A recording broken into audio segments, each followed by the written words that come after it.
అందరికీ నమస్కారం. ఈరోజు కథ చెలియా నేను చేరా ఎపిసోడ్ నెంబర్ 3. ఈ స్టోరీ మీకు నచ్చితే తప్పకుండా లైక్ చేసి మన ఛానల్ని సబ్స్క్రైబ్ చేసుకోండి. ఇక స్టోరీలోకి వెళ్దాం. రాధిక కాల్ కట్ చేయగానే 2 నిమిషాల్లో బయటికి నడిచాడు నందు పరుగులాంటి నడకతో. అంతలోనే రాధిక ఏడుస్తున్నట్టు మాటలు విని పింకీ వాళ్ళ ఇంట్లో వాళ్ళు కూడా నీలవేణి దగ్గరకు వచ్చారు కంగారుగా. అంబులెన్స్ కూడా రావడంతో వాళ్ళు నీలవేణికి ఫస్ట్ ఎయిడ్ చేస్తూ అంబులెన్స్ లోపలికి తీసుకెళ్లారు. రాధికతో పాటు పింకీ వాళ్ళ నాన్నగారు గిరి కూడా వెళ్ళాడు. కంగారు పడకమ్మా, అమ్మకి ఏం కాదు అని రాధికకి ధైర్యం చెబుతూ. అన్నయ్య అంటూ నీలవేణి వైపుకి చూస్తూ ఏడుస్తూ ఉంది రాధిక ఇంకేం మాట్లాడలేక. అంబులెన్స్ అలా వెళ్ళటం, నందు ఇంటికి ఇలా రావటం ఒకేసారి జరిగింది. పింకీ వాళ్ళ నాన్నమ్మ నందుని చూసి ఇప్పుడే రాధిక వాళ్ళు హాస్పిటల్కి వెళ్ళారు, రాధిక తోడుగా గిరి వెళ్ళాడు అని చెప్పింది. నందు వెంటనే రాధికకి కాల్ చేసి నేను నీ వెనకే వస్తున్నాను, కంగారు పడకు రాధిక అని రాధికతో మాట్లాడుతూనే అక్కడి నుండి బయలుదేరాడు. హాస్పిటల్లోకి వెళ్ళగానే నీలవేణి ఎమర్జెన్సీ వార్డుల్లోకి తీసుకువెళ్లారు. చాలా అబ్నార్మల్గా ఉన్న పల్స్ నార్మల్ కావటానికి ప్రయత్నం చేస్తున్నారు అక్కడున్న డాక్టర్స్. అదంతా డోర్కున్న గ్లాస్ నుండి చూస్తున్న రాధిక ఏడుస్తూ ఉంది. రాధిక భుజంపై చేయి వేశాడు నందు అప్పుడే అక్కడికొచ్చి. చిన్నపిల్లల ఒక్కసారిగా నందుని హత్తుకొని ఏడ్చేసింది రాధిక. ప్లీజ్ రాధిక, బాధపడకు, ఆంటీకి ఏం కాదు అని నందు ఒక పక్క ఓదార్స్తూనే లోపలికి చూస్తున్నాడు కంగారుగా. అరగంట తర్వాత డాక్టర్ వచ్చి మైల్డ్ స్ట్రోక్ వచ్చింది, లక్కీగా ఏం కాలేదు, కరెక్ట్ టైంలో హాస్పిటల్కి తీసుకొచ్చారు, పల్స్ నార్మల్ స్టేజ్కి వస్తే రూమ్కి షిఫ్ట్ చేస్తాం అని చెప్పాడు. ఒకసారి చూడొచ్చా డాక్టర్, ఇందాకటి నుంచి వాళ్ళమ్మని చూడలేక ఇలా అయిపోయింది అని రాధికని చూపించాడు నందు డాక్టర్కి. వెళ్ళి చూడండి, బట్ త్వరగా రావాలి, పేషెంట్ ముందు ఇలా ఏడుస్తూ ఉంటే ఆమెకి అంత మంచిది కాదు, మళ్ళీ ఏదైనా ఇబ్బంది కలగచ్చు అన్నాడు డాక్టర్. థ్యాంక్ యూ అని డాక్టర్కి చెప్పి రాధిక వైపు చూసి, మా రాధిక చాలా స్ట్రాంగ్ అండ్ బ్రేవ్, ఇప్పుడు నువ్వు లోపలికి వెళ్ళి ఆంటీకి ధైర్యంగా కనబడాలి, ఇలా ఏడుస్తూ ఉంటే ఆంటీ పరిస్థితి ఇంకా డ్యామేజ్ అవుతుంది, వెళ్ళి చూసిరా అని రాధికని లోపలికి పంపించి తనక్కడే ఉండి చూస్తూ ఉన్నాడు నందు. రాధిక వెళ్ళేసరికి మెడిసిన్ ఎఫెక్ట్ వల్ల మత్తులోకి వెళ్తూ ఉంది నీలవేణి అప్పుడప్పుడే. రాధిక చెయ్యి గట్టిగా పట్టుకొని ఐఎమ్ సారీ తల్లి, నా వల్లే నీకు ఎవరూ లేకుండా పోయారు అని మెల్లగా చెబుతూ పూర్తి నిద్రలోకి వెళ్ళిపోయింది నీలవేణి. అంటే అమ్మ నేనన్న మాటకి బాగా డిస్టర్బ్ అయిందా, ఇలా ప్రాణం మీదకి తెచ్చుకుందా అని రాధికకి అనిపించగానే తన వల్లే నీలవేణి హాస్పిటల్ పాలైందని రాధిక ఏడ్చేసింది కంట్రోల్ తప్పి. అక్కడే ఉన్న నర్స్ రాధికని చూసి ప్లీజ్ కంట్రోల్ యువర్ సెల్ఫ్, మీరు ఇలా ఉంటే పేషెంట్ డిస్టర్బ్ అవుతారు, ప్లీజ్ కాసేపు బయట వెయిట్ చేయండి అని రాధికని బయటికి పంపింది. లోపల ఏం మాట్లాడుకుంటున్నారో నందుకి వినపడకపోయినా రాధిక ఏడవటం చూసి నందుకి చాలా బాధ కలిగింది. తనే లోపలికి వెళ్ళి రాధికని తీసుకురావాలి అని అనుకునేలోగానే రాధిక బయటికి రావటం చూసి ఆగిపోయాడు నందు. రాధిక బయటికి వచ్చి అంతా నా వల్లే జరిగింది నందు, నేను అమ్మని అలా అనకుండా ఉండాల్సింది, చాలా పెద్ద తప్పు చేశాను నేను, చాలా పెద్ద తప్పు అని తను చేసిన దానికి శిక్షగా తనకు తానే 2 చెంపలపై కొట్టుకుంది రాధిక. ఏయ్ రాధిక, స్టాప్, ఏం చేస్తున్నావు అని రాధిక 2 చేతులు గట్టిగా పట్టుకొని తననక్కడి నుంచి పక్కకి తీసుకెళ్లాడు నందు. ఊరుకోమ్మా రాధిక, అంతా సర్దుకుంటుంది అని గిరి కూడా ఇంకోవైపు చెప్తూనే ఉన్నాడు. కాసేపటి తర్వాత రాధిక కాస్త సర్దుకుంది. టైం చూసింది, ఉదయం 7 గంటలవుతుంటే గిరిని చూసి అన్నయ్య, నా వల్ల మీరు ఇబ్బంది పడకండి, ఇంటికి వెళ్ళండి, పొద్దున్నే లేవగానే పింకీ మిమ్మల్ని చూడకపోతే బాగా గొడవ చేస్తుంది అంది రాధిక. ఏం కాదులేమ్మా, వాళ్ళమ్మ చూసుకుంటుంది, ముందు నువ్వు పరిస్థితిని అర్థం చేసుకో, ఇప్పుడు అమ్మ అవుట్ ఆఫ్ డేంజర్, భయపడాల్సింది లేదు, కానీ అమ్మ ముందు నువ్వు ఇలా ఏడుస్తూ ఉంటే తన పరిస్థితి ఇంకా దిగజారిపోతుంది కదా, మామూలుగా ఉంటావుగా అన్నాడు గిరి అభ్యర్థనగా. ఉంటానన్నయ్య అన్నది రాధిక కన్నీళ్లు తుడుచుకుంటూ. కాసేపటి తర్వాత డాక్టర్ వచ్చి 1 గంటలో రూమ్కి షిఫ్ట్ చేస్తాం అని చెప్పి వెళ్ళిపోయాడు. గిరి కూడా ఇక్కడంతా ఓకే కదా అని, అందులోనూ నీలవేణి పరిస్థితి ఇంటికి ఫోన్ చేసి చెప్తున్నప్పుడు పింకీ ఏడుపు విని అక్కడి నుండి బయలుదేరతాడు. నందు ఉన్నాడు కదా రాధికకి తోడుగా అన్నట్టు. గిరి వెళ్ళగానే నందు కాఫీ కప్ రాధిక చేతిలో పెట్టి తాగమన్నాడు. ఇంకొక కప్పు తన చేతిలో పట్టుకొని. వద్దు అని ఏం చెప్పినా నందు వినడు. నేను వద్దు అని అంటే తన చేతులు కూడా వదిలేస్తాడని మౌనంగా నందు ఇచ్చిన కాఫీ తాగి వెయిటింగ్ ఏరియాలో నందు పక్కనే కూర్చుంది రాధిక. నందు భుజంపై తల పెట్టుకుని, నేను తప్పు చేశాను నందు. నిన్న రాత్రి అమ్మని మనకెందుకమ్మా ఎవ్వరూ లేరని అడగకుండా ఉండాల్సింది అంటూ శూన్యంలోకి చూస్తూ అంది రాధిక. నువ్వు కూడా ఇలా జరుగుతుందని అనుకోలేదు కదా రాధిక. అనుకుంటే అసలు అడిగేదానివే కాదు కదా అన్నాడు నందు రాధిక తలకి తన తలని ఆనిస్తూ. నిజమే నందు, కానీ నా రిలేటివ్స్ పిచ్చితో అమ్మని చాలా బాధ పెట్టాను. ఇంకోసారి అస్సలు అడగను. పాపం, నేను అడిగిన దానికి అమ్మకి తన గతం అంతా గుర్తుకొచ్చుంటుంది. నాన్న ఉన్నన్ని రోజులు ఎంతో హ్యాపీగా గడిచిపోయాయి. అమ్మ, నాన్న, నేను, మా నానమ్మ. అసలు ఆ రోజులే వేరు నందు. కానీ యాక్సిడెంట్లో ఒకేసారి నాన్న, నానమ్మ ఇద్దరు మమ్మల్ని వదిలి వెళ్ళారు. అప్పటి వరకు ఒక అందమైన ప్రపంచంలో బ్రతికిన నాకు వాళ్ళు లేరనే బాధ. అమ్మ కష్టం చూసి ఏదో మా నుండి చాలా విలువైనది పోగొట్టుకున్నానని భావన కలిగింది. అప్పటి నుంచి నాకు అమ్మ, అమ్మకి నేను ఇదే లోకంగా బ్రతికాం. ఏదో తెలియని వెలితి మొదలైంది నాకు అప్పటి నుండి. ఎవరైనా చాలా గుంపుగా కుటుంబంతో సహా కనిపిస్తే అలాంటి కుటుంబం నాకెందుకు లేదు అనే బాధ మొదలైంది. నువ్వు పిచ్చి అని అనుకున్నా సరే నేనొక మాట చెప్తాను నందు అంది రాధిక. ఏంటి అన్నట్టు రాధిక వైపు చూశాడు నందు. నేను పెళ్లి చేసుకుంటే వాడికి ఒక పెద్ద కుటుంబం ఉండాలి అని పిచ్చి కోరిక పుట్టింది నాకు. అసలు ఎప్పుడు మొదలైందో కూడా నాకు తెలీదు. సరదాగా మొదలైనా ఇప్పుడు మాత్రం నిర్ణయం తీసుకున్నాను. అందరూ ఉన్నవాడినే పెళ్లి చేసుకోవాలని. అంతేకాదు, కుటుంబం మొత్తం ఒకచోట కలిసి ఉండేవాడినే చేసుకుంటా అంది రాధిక. నందు ఏం మాట్లాడకుండా రాధికని చూశాడు. ఇంకా చెప్పు అన్నట్టు. నందు చూపుల భావం అర్థమైనట్టు, కష్టం అంటూ ఒకటి మనకి చెప్పి రాదు కదరా. ఈరోజు చూడు, అసలు అమ్మకి ఇలా అవుతుందని నేను అనుకోలేదు. అమ్మ అలా పడిపోయినప్పుడు నాకు ఎలా ఉందో తెలుసా? ఏం చేయాలో అర్థం కాలేదు. నాకు నువ్వు తప్ప ఆ క్షణం నా మైండ్లో ఎవ్వరూ మెదలలేదు. నా ఏడుపు విని గిరి అన్నయ్య కంగారుగా వచ్చాడు. నిన్ను చూసేంతవరకు, నేను నీ వెనకే ఉన్నాను అని నీ మాట వినేంతవరకు నా గుండె కొట్టుకునే వేగం అసలు నా కంట్రోల్లో లేకుండా ఉంది తెలుసా నందు అంది రాధిక. రాధిక చేతి మీద చేయి వేసి నందు చిన్నగా తట్టాడు, కంట్రోల్ అన్నట్టు. అవును నందు, నిన్ను చూడగానే ఎక్కడి నుంచో వచ్చింది ధైర్యం. అమ్మకి ఏం కాదు, నా పక్కన నువ్వున్నావని అనిపించింది. అమ్మ నార్మల్ కాగానే చెప్తాను, ఇంకెప్పుడు తనని బాధ పెట్టేలా మాట్లాడనని అని ఇంకా ఏదేదో చెప్తూ పోతుంది రాధిక. కానీ నందు మాత్రం ఇంతకుముందు రాధిక చెప్పిన మాటల దగ్గరే ఆగిపోయాడు.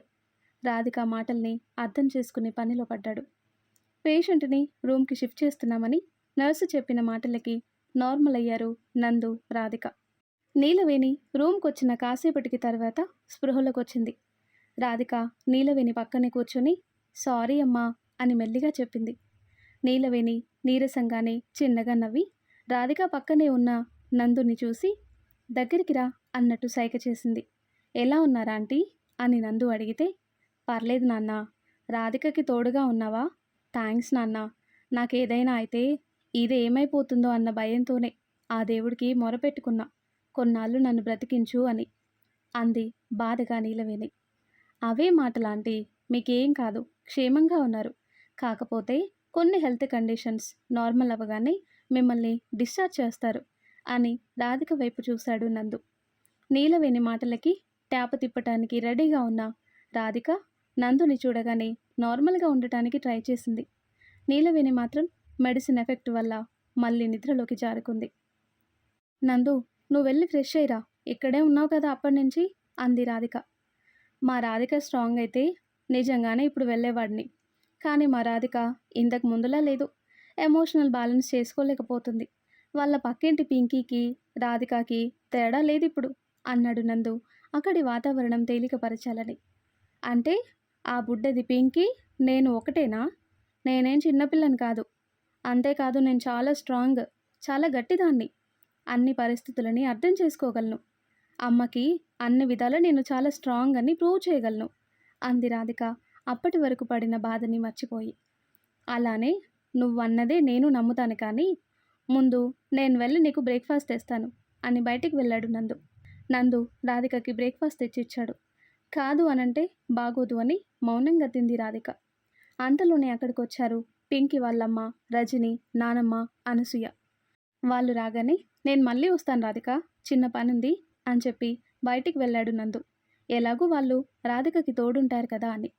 నందు కూడా తనతో పాటే ఉండి రెస్ట్లెస్గా ఉన్నాడు కదా అని రాధిక సరేనంటూ తలూపింది. పింకీ వాళ్ళమ్మ, నానమ్మ మధ్యాహ్నం వరకు ఉన్నారు. డాక్టర్ ఒకసారి వచ్చి చూసి వెళ్ళాడు. సిచ్యువేషన్ ఇలా నార్మల్గానే ఉంటే 2 రోజుల్లో డిశ్చార్జ్ చేస్తామని చెప్పి. నందు ఫ్రెష్ అయ్యి వస్తూ వస్తూ లంచ్ తీసుకొచ్చాడు. నందు రాగానే పింకీ వాళ్ళమ్మ, నానమ్మ వెళ్ళిపోయారు. రాధికకి తోడుగా నందు వచ్చాడు కదా అని. రాధిక ఇంటికెళ్ళి తన డ్రెస్సెస్ తెచ్చిచ్చాడు నందు. నువ్వు ఫ్రెష్ అయ్యిరా, నేను బయట వెయిట్ చేస్తాను రిసెప్షన్ దగ్గర, ఏదైనా అవసరమైతే కాల్ చెయ్యి అని రాధిక చెప్తుండగానే నందుకి ఫోన్ వచ్చింది. హలో నందు అని అవతల నుండి వాయిస్ వినిపించగానే ఎవరు అని అడిగాడు నందు. అలా అడగగానే మనసు చివుక్కుమంది అక్షరకి. తన గొంతు కూడా గుర్తుపట్టలేదా నందు అని. నందు అలా అడిగేసరికి అక్షర ఏం మాట్లాడకుండా మౌనంగా ఆలోచనలో ఉంటే, ఎవరండి ఫోన్ చేసి మాట్లాడరు అని మళ్ళీ ఇంకొకసారి అడిగాడు నందు. నేను అక్షరని అని మెల్లగా ఇంతకు ముందున్నంత హుషారు లేకుండా చెప్పింది అక్షర. అక్షర నువ్వా, ఏంటి అని అడిగాడు నందు ఆ రూమ్ నుండి బయటికి వస్తూ. వాష్రూమ్లోకి వెళ్ళబోతూ అక్షర పేరు నందు నోటి నుండి విని ఒక్క క్షణం ఆగిపోయింది రాధిక. వెనక్కి తిరిగి చూసేసరికి నందు ఆ రూమ్ దాటి బయటికి వెళ్ళటంతో ఫ్రెష్ అవ్వటానికి వెళ్ళింది. ఏం లేదు, ఈరోజు నువ్వు కాలేజ్కి రాలేదే అడిగింది అక్షర. రాధిక వాళ్ళ అమ్మ గురించి చెప్పటం అవసరమా అని మనసులో అనుకుని, కుదరలేదు అక్షర అన్నాడు నందు. రాధిక కూడా రాలేదు అన్నది అక్షర విషయం ఏదో ఉందని. తెలుసు, తను రాలేదు ఇంకొన్ని రోజులు అని చెప్పాడు నందు. విషయం ఏంటి అని అక్షర అడిగేలోపు నందుకి ఇంకొక కాల్ వస్తుంటే, అక్షర కొంచెం ఇంపార్టెంట్ కాల్ వస్తుంది, నేను తర్వాత నీకు కాల్ బ్యాక్ చేస్తాను అని అక్షర కాల్ డిస్కనెక్ట్ చేసి ఆ కాల్ అటెండ్ చేశాడు నందు. పావుగంట దాటినా రూమ్ వైపు రాకుండా దూరంగా ఎక్కడో ఫోన్లో మాట్లాడుతున్న నందుని చూసి, అబ్బో బాబు మంచి ఫామ్లో ఉన్నాడుగా, ఇంతసేపు బాగానే మాట్లాడుతున్నాడు అక్షరతో అని తనలో తానే అనుకుంది రాధిక. నందు వచ్చే వరకు తినకుండా నీలవేణి బెడ్ పక్కనే కూర్చుంది రాధిక.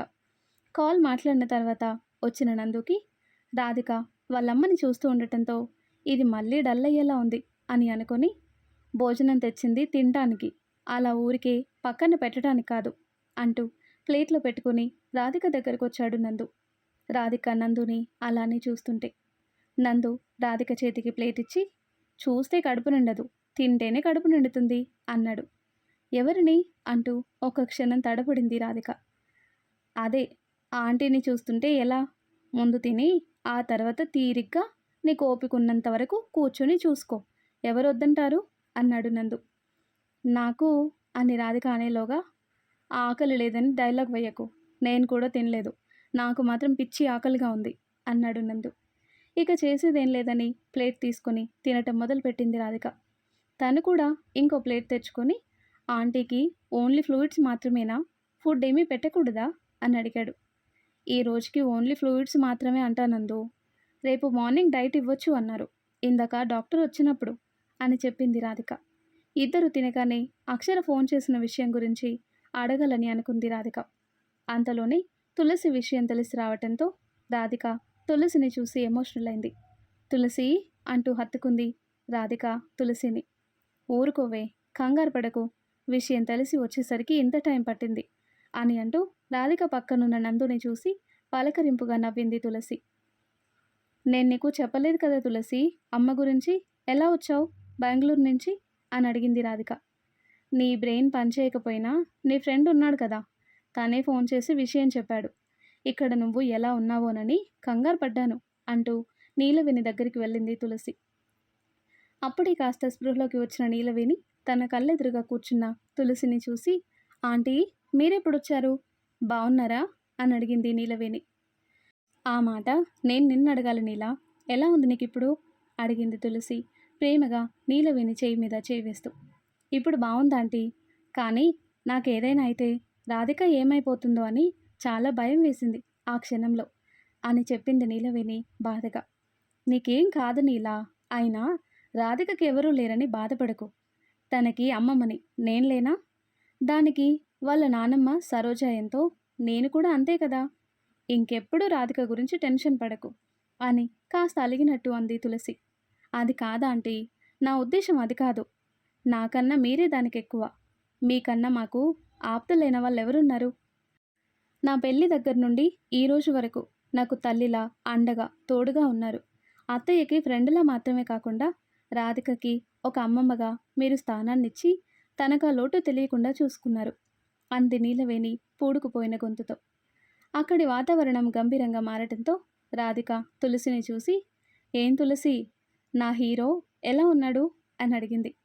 హీరో అంట హీరో, 60 సంవత్సరాలు దాటిన ముసలాడిని పట్టుకొని హీరో అనేది ఈ ప్రపంచంలో నువ్వొక్కదానివే అంది తులసి చిన్నగా సిగ్గుపడి నవ్వుతూ. అబ్బో, నా హీరో గురించి మాట్లాడితే ఇక్కడ సిగ్గులు పూస్తున్నాయి. ఈ ఏజ్లో కూడా ఇలా ఉన్నావంటే దానికి కారణం నా హీరోనే కదా అంది రాధిక తులసిని అల్లరి చేస్తూ. ఏంటి ఆ మాటలు, చిన్న పెద్ద తేడా లేకుండా అంది నీలవేణి నీరసంగా రాధికని. ఊరుకోనిలా, దాని మాటలు అల్లరి నాకు మామూలే కానీ నువ్వు రెస్ట్ తీసుకో అని కాస్త పక్కగా కూర్చుంది తులసి. చాలా థ్యాంక్స్ నందు, ఈ టైంలో రాధిక పక్కన ఉన్నందుకు. ఒకసారి వీళ్ళిక్కడ ఎలా ఉన్నారోనని దిగులు పట్టుకుంటుంది నాకు. వీళ్ళని మాతో పాటు వచ్చి అక్కడే ఉండమంటే మీరు మాకు ఇప్పటికే చాలా చేశారు, ఇంకా భారం ఎందుకు అని అంటుంది. నీలా మాకు మాత్రం ఎవరున్నారు? ఉన్న ఒక్కగానొక్క కొడుకు అమెరికాలో సెటిల్ అయ్యాడు. వాడెలాగో ఇక్కడికి రాడు. మేమే అప్పుడప్పుడు వెళ్ళొస్తాం. నీలా, రాధిక మా కుటుంబంలో భాగమే నందు. నువ్వు పొద్దున ఫోన్ చేసి విషయం చెప్పగానే చాలా కంగారు పడ్డాను. కాసేపు కాళ్ళు చేతులు ఆడలేదు. టైంకి ఈయన కూడా పని మీద యుఎస్ వెళ్ళారు. ఇక్కడ నీలా రాధిక ఎలా ఉన్నారు అని అనిపించింది. నిజం చెప్పనా, నా గుండె కొట్టుకునే వేగం నాకే వినిపించింది అని కన్నీళ్లు పెట్టుకుంది తులసి. తులసి అలా బాధపడుతుంటే రాధిక తులసి కన్నీళ్లు తుడిచి, మా తులసి ఇలా ఏడవదు, మా తులసి చాలా స్ట్రాంగ్ అని తననిందాక నందు ఓదార్చినట్టు తులసిని ఓదార్చింది రాధిక. దీని మాట వింటుంటే ఏదో పెద్ద మనిషి చెప్పినట్టు చెప్తుంది అని నవ్వింది తులసి. అది ఇలా నవ్వుతూ ఉండాలి. నువ్వేడిస్తే నీ గ్లామర్ తగ్గిపోతుంది. మళ్ళీ నా హీరోకి సెట్ అయ్యే ఇంకొక హీరోయిన్ని నేను వెతుక్కోవాలి. ఇప్పుడెందుకు నాకు ఈ కష్టాలు అని నవ్వింది రాధిక. హా, నువ్వు వెతకటం ఆయన చేసుకోవటం బావుంది అంటూ మళ్ళీ నవ్వింది తులసి రాధికతో పాటుగా. వాళ్ళిద్దరూ నవ్వుతుంటే నందు పెదవుల పైకి చిరునవ్వు చేరింది. ఆయన గ్రాండీని పట్టుకుని తులసి అనే పేరు పెట్టి పిలవటం ఏంటి అని అన్నాడు నందు. నేను చెప్తాను నందు, ఇది పుట్టినప్పటి నుంచి కొంత ఏజ్ వచ్చే వరకు నాకు చాలా దగ్గరగా ఉండేది. రాధిక చిన్నతనంలో వీళ్ళ నానమ్మ నన్ను తులసి అని పిలుస్తుంటే ఇది కూడా అలానే పిలవటం మొదలుపెట్టింది. అంతేకాదు, రాధిక అలా పిలుస్తుంటే ఎందుకో తెలీదు, మా అమ్మ నన్ను పిలిచినంత ఆనందంగా అనిపించేది. అందుకే అందరూ రాధికకి అలా అనకూడదు అని రెస్ట్రిక్షన్స్ పెడుతున్నా రాధికని మాత్రం అలానే పిలవమని నేనే చెప్పాను అంది తులసి సంతోషంగా రాధిక చేతులు తన చెంపపై పెట్టుకుంటూ. తులసి చెప్తుంటే అలానే ప్రేమగా చూసింది రాధిక ఆమె వైపు. తులసి రాధికకి తోడుగా ఉండటంతో హాస్టల్కి వెళ్ళిపోయాడు నందు. ఉదయం కాలేజ్కి వెళుతూ హాస్పిటల్కి వెళ్ళాడు నందు. అప్పటికింకా రాధిక నిద్రపోతుంటే అది చూస్తున్న నందుతో, రాత్రి సరిగ్గా నిద్రపోలేదు రాధిక అని చెప్పింది తులసి. పర్లేదు గ్రాని అని నీలవేణి దగ్గరికి వెళ్ళి, ఇప్పుడు ఎలా ఉందా ఆంటీ, నైట్ బాగా నిద్రపోయారా అని అడిగాడు నందు. పర్లేదు నందు అంది నీలవేణి నీరసంగా. సరే ఆంటీ, ఏదైనా అవసరం ఉంటే నాకు వెంటనే కాల్ చేయండి అని నిద్రపోతున్న రాధికని మరోసారి చూసి వెళ్ళిపోయాడు నందు. కాలేజ్కి వెళ్ళగానే నందుని చూసి అక్షర మొహం వెలిగిపోయింది. 2 రోజుల నుండి నందు కనబడకపోతే ఏదో వెలితిగా అనిపించింది తనకి. ఈరోజు నందుని చూడగానే పిచ్చి హ్యాపీగా ఉంది. ఈరోజు కనుక నందు రాకపోతే తనే డైరెక్ట్గా వెళ్ళి కలవాలని ఫిక్స్ అయి వచ్చింది కాలేజ్కి అక్షర. నందు క్లాస్లోకి వెళ్ళటంతో వెనకే వెళ్ళింది అక్షర. నందు దగ్గరికి వెళ్ళి పక్కన కూర్చోవాలని అనుకుంది. కానీ అంతలోనే క్లాస్ టైం అవటంతో సార్ వచ్చేసరికి ఉసూరుమంటూ తన ప్లేస్లోనే కూర్చుంది. క్లాస్ స్టార్ట్ అయ్యి కంటిన్యూ అవుతున్నా నందు బ్రెయిన్లోకి ఏమీ ఎక్కటం లేదు. తన పక్కన ఖాళీగా ఉన్న రాధిక ప్లేస్ చూస్తూ ఏదో ఫుల్ఫిల్ కాలేని భావన కలిగింది. అందుకే రోజు రాధిక కూర్చునే ప్లేస్లోకి జరిగి క్లాస్ వినే ప్రయత్నం చేస్తున్నాడు నందు. బ్రేక్ టైం కోసం ఎదురు చూస్తుంది అక్షర. బ్రేక్ రాగానే నందు దగ్గరికి వెళ్ళింది. హాయ్ నందు అంటూ. అక్షరని చూసి పలకరింపుగా నవ్వాడు నందు. నందు పక్కన కూర్చుని 2 రోజుల నుంచి నీకోసమే ఎదురు చూస్తున్నాను తెలుసా అంది అక్షర. ఎందుకు అని అడిగాడు నందు అక్షర ఏం చెప్తుందోనని. ఎప్పుడూ కాలేజ్కి రెగ్యులర్గా వచ్చే స్టూడెంట్ నెంబర్ 1 రాకపోతే ఎందుకు రాలేదని తెలుసుకోవాలని క్యూరియాసిటీ ఉంటుంది కదా ఎవరికైనా, అందుకే అడిగాను. తెలివిగా సమాధానం చెప్పానని మురిసిపోయింది అక్షర. నందు సమాధానం చెప్పేలోగానే అక్షర మళ్ళీ మధ్యలో మాట్లాడుతూ, అవును నందు, రాధిక కూడా కాలేజ్కి రావటం లేదు. ఈరోజు నువ్వొచ్చినా కూడా తను రాలేదే అంటూ అడిగింది. రాధిక మదర్కి హెల్త్ బాలేదు అక్షర. 2 days బ్యాక్ మైల్డ్ స్ట్రోక్ వచ్చింది. ప్రజెంట్ తను వాళ్ళ అమ్మగారితో పాటు హాస్పిటల్లో ఉంది అని చెప్పాడు నందు. ఓ, ఆవిడ ఇప్పుడు ఎలా ఉంది నందు? పాపం, రాధిక కంగారు పడిపోయి ఉంటుంది. అసలే తనకెవరూ లేరంట కదా. రాధికకి వాళ్ళమ్మ మాత్రమేనంట కదా ఉండేది. ఒకవేళ వాళ్ళమ్మకి ఏదైనా అయితే రాధిక ఆల్మోస్ట్ అనాథనే కదా. ఇలాంటి టైంలో అయిన వాళ్ళు ఎవరో ఒకరు పక్కన లేకపోతే పరిస్థితి చాలా దారుణంగా ఉంటుంది అని రాధిక పట్ల సానుభూతి చూపిస్తూ మాట్లాడింది అక్షర. ఏంటి, రాధిక ఆల్మోస్ట్ అనాథనా? రాధికకి ఎవ్వరూ లేరని నీతో ఎవరు చెప్పారు అక్షర? తల్లి తండ్రి అన్నీ తానే ఉన్నా కన్న తల్లి ఉంది. బంధువులు కాకపోయినా రాధికని సొంత చెల్లిలా భావించి గిరిగారు పక్కింట్లోనే ఉన్నారు. అతని కుటుంబం మొత్తం రాధిక కోసం నిలబడింది ఆ క్షణంలో. కడుపున పుట్టకపోయినా ఆంటీని బిడ్డలా ప్రేమించే తల్లిదండ్రులు ఉన్నారు. వాళ్ళకి రాధిక అంటే ఆరో ప్రాణం అంటూ కొంచెం ఆవేశంగా చెప్పాడు నందు. నందు గొంతులో అంతవరకు తనెప్పుడు వినని కొత్త వేరియేషన్ అక్షరకి అర్థమవుతుంది.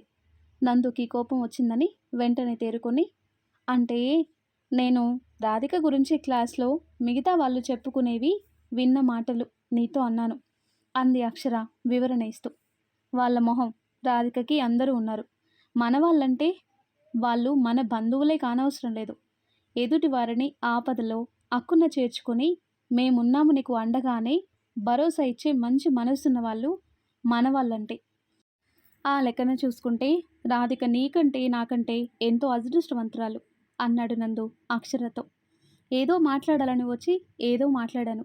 నందు మూడ్ బాలేదు. నా మాటల వల్ల డిస్టర్బ్ అయినట్టుంది. ఇది నా టైం కాదు అని సైలెంట్ అయిపోయింది అక్షర. అంతలోనే నెక్స్ట్ క్లాస్ కూడా స్టార్ట్ అవ్వడంతో నందు అక్షర మధ్య మౌనం మెల్లగా వచ్చి పాతుకుపోయింది.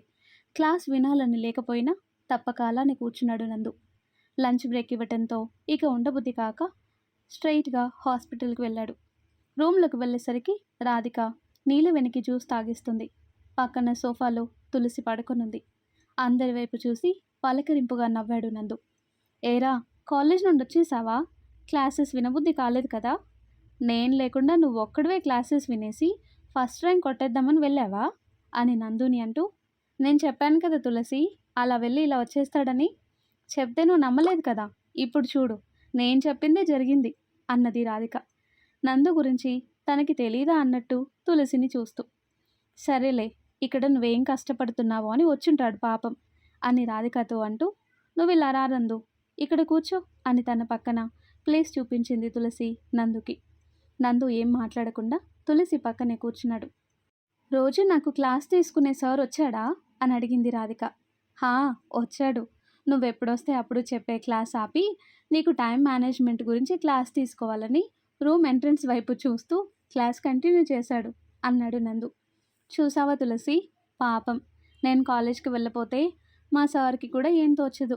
నన్ను అనకపోతే ఆయన నోటికి దురద తగ్గదు అంది రాధిక. ఈ మాటలకేం తక్కువ లేదే నీకు అని రాధికని ముద్దుగా కసిరింది తులసి. ఆంటీని ఎప్పుడు డిశ్చార్జ్ చేస్తారు అని అడిగాడు నందు. రేపు తీసుకెళ్ళొచ్చని ఇందాకే చెక్ చేసినప్పుడు డాక్టర్ చెప్పాడు నందు. రేపు వీళ్ళిద్దరిని నేను బెంగళూరు తీసుకెళ్దామని అనుకుంటున్నా. నీలా కోలుకునే వరకు అక్కడే ఉంటారు. వీళ్ళని ఇక్కడ వదిలి నేను వెళ్ళలేను అంది తులసి. ఇంకో 1 monthలో ఫైనల్ ఎగ్జామ్స్ ఉన్నాయి గ్రాని. ఆ తర్వాత ఎలాగూ రాధిక ఫ్రీనే కదా, ఈ కొన్నాళ్ళు ఆగండి అని చెప్పాడు నందు. ఆ మాట ఇంతవరకు నేను కూడా చెప్పాను నందు. తులసి అస్సలు వింటం లేదు. ఎగ్జామ్స్ అంత ఇంపార్టెంట్ ఏం కాదు, నెక్స్ట్ ఇయర్ రాసేయి అని అంటుంది. ఇంతవరకు వచ్చి సప్లిమెంటరీ ఎందుకు అని అంటున్నా కూడా తులసి మీద కంప్లైంట్ ఇచ్చేసింది రాధిక నందుకి. పోనీ ఒక పని చేయండి గ్రాని, ఆంటీని తీసుకొని వెళ్ళండి. ఎగ్జామ్స్ అవ్వగానే రాధిక మీ దగ్గరకు వస్తుంది. ఇంకో 1 మంత్ అంతే కదా అన్నాడు నందు. ఒక్కదాన్నే ఎలా ఉంచాలి నందు, అందుకే నేను కూడా ఇంట్లోనే ఉంటాను. రాధిక ఎగ్జామ్స్ అయిపోయాక ఆంటీతో పాటు వస్తానని చెప్పాను అంది నీలవేణి. తులసి, అమ్మని తీసుకెళ్ళు, నేను ఒక్కదాన్నే ఏం ఉండను. పక్కింట్లో గిరి అనేవాళ్ళు ఉన్నారు కదా, అంతగా అయితే నైట్ టైం పింకీని కానీ అనసూయ ఆంటీని కానీ తోడుగా రమ్మంటాను. ఆయన ఒకటే చదువు, మళ్ళీ మళ్ళీ చదవాలంటే నాకు చాలా కష్టం అబ్బా. కష్టమో నష్టమో ఇప్పుడే రాసేసి పాస్ అయిపోతా, లేకపోతే ఇవే సబ్జెక్ట్స్ ఇంకో 3 నెలలు చదవాలి. దాని బదులు ఈ 1 మంత్లో చదివితే ఎగ్జామ్స్ అవ్వగానే బుక్స్ పట్టుకునే పనే ఉండదు. కొంచెం గ్యాప్ ఉంటుంది హ్యాపీగా ఎంజాయ్ చేయటానికి అంది రాధిక. ఆహా, నీలాగా స్టూడెంట్స్ అందరూ అనుకుంటే సప్లిమెంటరీ రాసేవాళ్ళే ఉండరు. 3 నెలలు కష్టపడడం కన్నా 1 మంత్ కష్టపడి చదివితే చాలు అన్న నీ కాన్సెప్ట్ చాలా బాగుంది. నిన్ను, నీ కాన్సెప్ట్ని చాలామంది ఆదర్శంగా తీసుకోవాలి అన్నాడు నందు రాధికని మెచ్చుకోలుగా. నన్ను గమనించాలే కానీ ఇలాంటి కాన్సెప్ట్లు నా దగ్గర చాలా ఉన్నాయి నందు. నీకు ఓపిక ఉంటే నా మీదే, అంటే నాకు కాన్సెప్ట్ల మీదే నువ్వు పీహెచ్డీ చేయొచ్చు అంది రాధిక గ్రేట్గా ఫీల్ అవుతూ. అయ్యో, మాకెందుకమ్మా అంత అదృష్టం. నీ కాన్సెప్ట్లపై పీహెచ్డీ చేయటానికి ఎవడికో బాగా రాసిపెట్టే ఉంటుంది. పెద్ద మచ్చేసుకొని పుట్టే ఉంటాడు ఎక్కడో ఒక చోట నీకోసం. వాడు చూసుకుంటాడు, నన్ను వదిలే అన్నాడు నందు. ఇందాక పొగిడి ఇప్పుడే వద్దంటావు కదరా అని అలిగినట్టు ఫేస్ పెట్టి, ఎవరికో ఎందుకు, ఆ అదృష్టం నీకే దక్కాలని ఆ భగవంతుడికి గట్టిగా చెప్తాను అంది రాధిక. రాధిక నందులని చూసి నవ్వుకొని, ఇంతకీ అమ్మ వాళ్ళు ఏం చేస్తుంటారు నందు, మీ ఫ్యామిలీ గురించి చెప్పు అని అడిగింది తులసి. నందు చెప్పేలోగా రాధిక మధ్యలో మాట్లాడుతూ, నేను చెప్తాను తులసి. అమ్మ, నాన్న, అక్క, నందు, సింపుల్ అండ్ షార్ట్ ఫ్యామిలీ. చిన్న కుటుంబం, చింతలేని కుటుంబం. మేమిద్దరం, మాకిద్దరు. నాన్న వ్యవసాయం వ్యాపారం చూసుకుంటాడు, అమ్మ హౌస్ వైఫ్, అక్క కొత్తగా జాబ్లో చేరింది. ఇక మిగిలింది ఈసారి మాత్రమే. ఇక్కడ ఈ రాధికతో ఫ్రెండ్గా ఉంటూ నాతో పాటు చదువుకుంటున్నాడు. ఇంకొక 6 నెలల్లో ఇండియా వదిలి తుర్రుమంటాడు. అది కూడా ఒక అమ్మాయి అని రాధిక చెప్పేలోగానే నందు రాధిక నోరు మూసేసి, నీకు ఈరోజు సార్ క్లాస్ లేక కంట్రోల్లో అస్సలు ఉండటం లేదు అని తులసిని చూసి అన్నాడు. జాబ్ ట్రయల్స్ వేస్తున్నాను గ్రాని. రాధిక ఎలాగూ ఇండియా వదిలి రాదు, నేను ప్రయత్నం చేస్తున్నానని ఏదో ఒకటి చెప్తుంది అన్నాడు నందు. తులసి నవ్వుతూ, నీకు రాధిక కాకుండా ఇంకా ఫ్రెండ్స్ ఎవరైనా ఉన్నారా నందు అని అడిగింది. హా, ఉన్నారు గ్రాని, కానీ వాళ్ళెవరూ రాధికతో సమానం కాదు. రాధిక నాకు పరిచయం అయినప్పటి నుంచి నేను చాలా మారిపోయాను. మామూలుగా అమ్మాయిలతో అస్సలు మాట్లాడేవాడినే కాదు, కానీ రాధిక మాటలు, అల్లరి నన్ను తనకి దగ్గర చేశాయి. తనతో పరిచయం పెరిగే కొద్దీ రాధిక మనసు నాకు బాగా అర్థమైంది. మాటల్లో మాత్రమే అల్లరి పిల్ల. రాధిక వల్లే నేను అనాథాశ్రమానికి వెళ్ళటం అలవాటైంది. నా దగ్గర ఉన్నది ఎంతో కొంత పంచటం అలవాటు చేసుకున్నాను. ఎంత చేసినా ఏమున్నా కలగని తృప్తి అలా ఇంకొకరికి ఇవ్వడం ద్వారా నాకు కలిగింది. అది నా మనసుకి ఎంతో సంతోషాన్ని ఇచ్చింది. ఇప్పుడు ఆ ఆశ్రమం, అక్కడున్న వాళ్ళు నా జీవితంలో ఒక భాగం. ఇంకా చెప్పాలంటే నా కుటుంబంతో సమానం. రేపు నేను ఎలా ఉన్నా, ఎక్కడున్నా, నా వల్ల అక్కడున్న ఎవరో ఒకరైనా మంచి జరగాలి. కనీసం ఒక్కరైనా నా వల్ల వృద్ధిలోకి రావాలి అని కోరుకుంటున్నాను.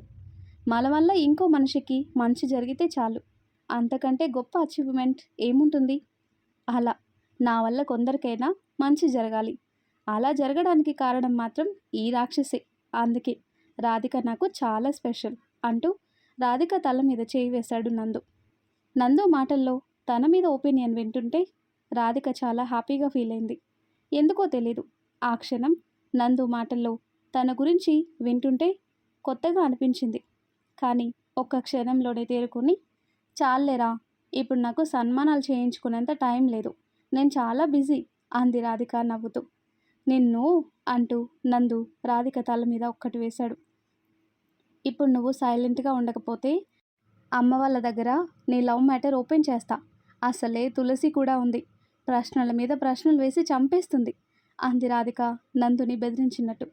గ్రాని, భోజనం చేశారా అంటూ రాధిక మాటల్ని డైవర్ట్ చేయడానికి అడిగాడు నందు తులసిని. హా, మా అందరిది అయింది. నందు, నువ్వు చేసావా అని అడిగింది తులసి. చేశాను, ఇక్కడికి వచ్చే ముందే అన్నాడు. అబద్ధం చెప్పకురా తులసి, నందు అబద్ధం చెప్తున్నాడు, వాడు తినలేదు అంది రాధిక. నువ్వు తింటే ఎలా ఉంటావో, తినకపోతే ఎలా ఉంటావో నాకు తెలుసు. అయినా లంచ్ బ్రేక్ ఇవ్వగానే ఇక్కడికి వచ్చి ఉంటాడు. లంచ్ చేసి వస్తే ఇంకాస్త లేటుగా వచ్చేవాడు అని రాధిక టైం అనాలిసిస్ చేస్తూ చెప్పింది. నిజమా నందు? అయ్యో, రాగానే ఒక మాట అడగాల్సిందే అంది తులసి కొంచెం బాధగా. ఆకలిగా లేదు గ్రాని, అందుకే ఎందుకులే అని తిన్నానని చెప్పాను అన్నాడు నందు వివరణ ఇస్తూ. సర్లేరా, క్యాంటీన్కి వెళ్దాం పదా అని తులసి వైపు చూసి అమ్మని చూసుకో అని చెప్పి నందుతో పాటు క్యాంటీన్ వైపు వెళ్ళింది రాధిక. మరి ఆ తర్వాత ఏం జరుగుతుందో నెక్స్ట్ వీడియోలో తెలుసుకుందాం. ఎంతో ఇంట్రెస్టింగ్గా కూల్గా ఉండే ఈ స్టోరీ నెక్స్ట్ పార్ట్స్ కోసం ఈ వీడియో లైక్ చేసి మన ఛానల్ని తప్పకుండా సబ్స్క్రైబ్ చేయండి. Thanks for watching.